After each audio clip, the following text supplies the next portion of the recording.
കോഴിക്കോട് താമരശ്ശേരിയിൽ വിദ്യാർത്ഥി സംഘർഷത്തിൽ 10ാം ക്ലാസ്സുകാരൻ കൊല്ലപ്പെട്ടതിൽ കൂടുതൽ ആളുകളുടെ മൊഴിയെടുക്കാൻ അന്വേഷണ സംഘം ഒരുങ്ങുന്നു. കേസിൽ കൂടുതൽ പേർക്ക് പങ്കുണ്ടോ എന്ന് കണ്ടെത്തുകയാണ് ലക്ഷ്യം.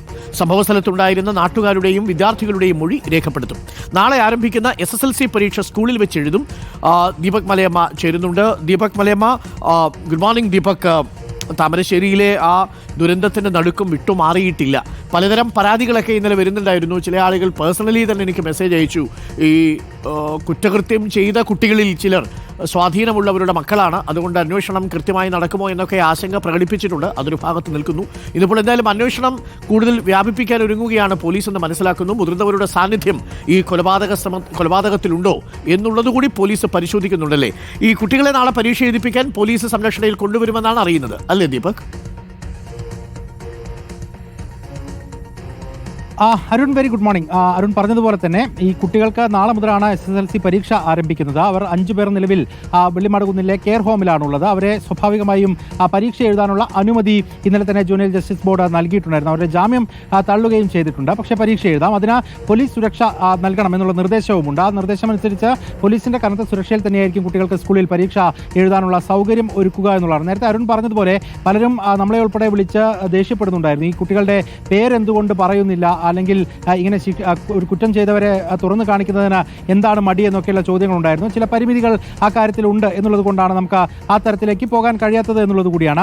മറ്റൊന്ന്, ഈ സംഭവവുമായി ബന്ധപ്പെട്ടുകൊണ്ട് പോലീസിന്റെ അന്വേഷണം കുറച്ചുകൂടി വിപുലമാക്കുകയാണ്. അതിൽ പ്രധാനപ്പെട്ട കാര്യം ഈ കുട്ടികളുടെ ഭാഗത്തു നിന്നുണ്ടായ ആക്രമണ സംഭവങ്ങൾ, അത് കഴിഞ്ഞ വർഷം ജനുവരി 5, 6 തീയതികളിലും സമാനമായ രീതിയിൽ ഇപ്പോൾ കുറ്റകൃത്യത്തിൽ ഏർപ്പെട്ട കുട്ടികൾ തന്നെ പ്രശ്നങ്ങൾ ഉണ്ടാക്കുന്ന അല്ലെങ്കിൽ അടിപിടി ഉണ്ടാക്കുന്ന ഒരു അവസ്ഥയുണ്ടായിട്ടുണ്ടായിരുന്നു. അന്ന് അക്ഷരാർത്ഥത്തിൽ മർദ്ദനമേൽക്കുന്നത് ഇന്ന് പ്രതികളായിട്ടുള്ള ആളുകൾക്കാണ്.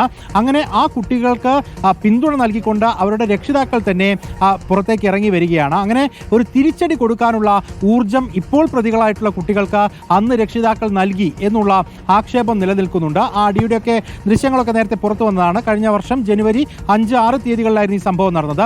അന്നൊരു പക്ഷേ അങ്ങനെ തിരിച്ചടിക്കാൻ ഒരു പ്രചോദനം നൽകുന്നതിനപ്പുറത്ത് അവരെ കാര്യങ്ങൾ പറഞ്ഞു മനസ്സിലാക്കി പിന്തിരിപ്പിക്കാൻ ശ്രമിച്ചിരുന്നുവെങ്കിൽ ഇന്ന് ഷഹബാസിനെ പോലെ ഒരു 15-കാരന്റെ ജീവൻ പൊലിയുമായിരുന്നില്ല എന്നുള്ള വാദമാണ് പ്രധാനമായും ഉയർന്നു വരികയും ചെയ്യുന്നത്. അതുകൊണ്ട് പോലീസ് നോക്കുന്നത് ഇതിൽ ഈ കുട്ടികൾക്ക് നഞ്ചക്കുൾപ്പെടെ മാരകായുധങ്ങളുമായി പുറത്തേക്ക് വരാനുള്ള സൗകര്യം ഒരുക്കിയിരിക്കുന്നത് ഈ രക്ഷിതാക്കളുടെ അടക്കം ഭാഗത്തു നിന്നാണോ എന്നുള്ള പരിശോധന നടത്തുന്നുണ്ട്. അങ്ങനെ ഈ രക്ഷിതാക്കളുടെ അടക്കം മൊബൈൽ ഫോണുകൾ ഉൾപ്പെടെ ശേഖരിക്കാനും അതിലുള്ള തെളിവുകൾ എന്തെങ്കിലും ഉണ്ടെങ്കിൽ പരിശോധിക്കാനും പോലീസ് ഇതിനോടകം തീരുമാനിച്ചിട്ടുണ്ട്. ഒപ്പം CCTV ദൃശ്യങ്ങൾ പരിശോധിക്കുന്നു. കൂടുതൽ ആളുകളുടെ മൊഴി ഇതുമായി ബന്ധപ്പെട്ടുകൊണ്ട് രേഖപ്പെടുത്താനും പോലീസ് ഇതിനോടകം തീരുമാനിക്കുന്നു.